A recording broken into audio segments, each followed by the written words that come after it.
Something else that comes up quite a lot is people's fear of having a gap on their CV. So a lot of people who take a pivot either are forced to or have chosen to have a gap.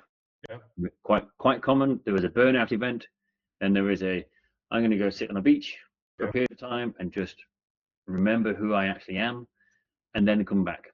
And one of the challenges with that is this sort of creeping sense of there's a gap in my CV. How am I going to explain it away? Yeah.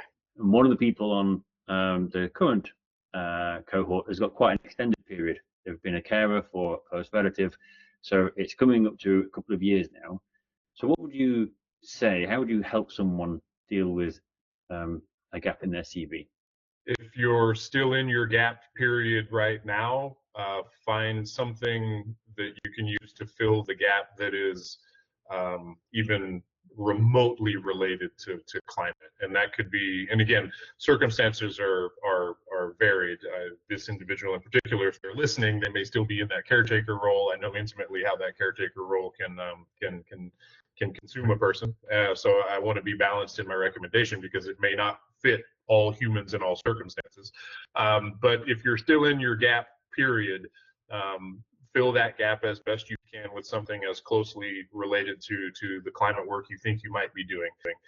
What can you do in your community, whether it's, again, volunteering at the library, which is not as climate centric, but something associated with how I was spending my time during the gap period is really the first, I think, most tangible step that you can take.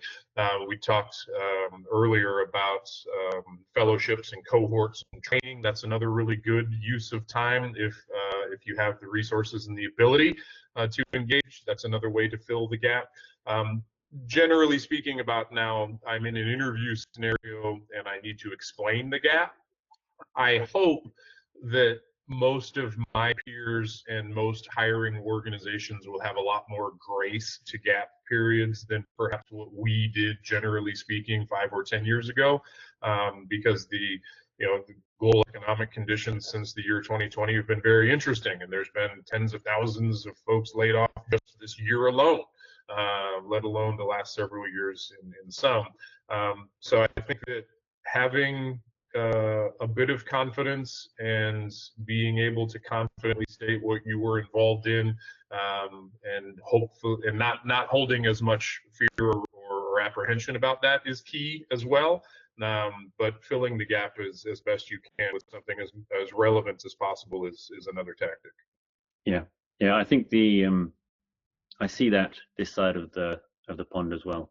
There is much more open and considerate take by most employers these days around things like sabbaticals, extended parental leave, etc., etc. So the whole workplace environment is extraordinarily positive.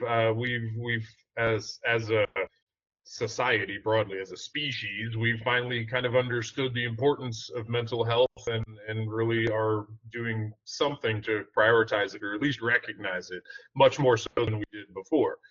So having confidence that it is a gap and it is a thing, it exists, but don't dwell on it. Focus on where you are today and the skills I have today to obtain this job or fulfill this role, etc. And having a narrative about the way you've kept skills fresh. Again, if it's a coding, for example, which is something that's evolving very quickly and you need to have like hands-on keyboard literally experience, like that's a little different than things like sales or recruiting or program management, which are inherently things that have not dramatically shifted in several years of time. But what are you doing to keep those skills sharp? What are you doing to occupy that time? Being able to tell that story is very important, whether it's volunteering at the library or work on climate or anything in between. Having confidence in that story and being ready to tell it is the most important bit. Yeah. We're actually recording this mid-October. World Mental Health Day was yesterday, time of recording, and so those points around it is important, and I think there is a much broader recognition now to to be more accepting about things like gaps in CVs.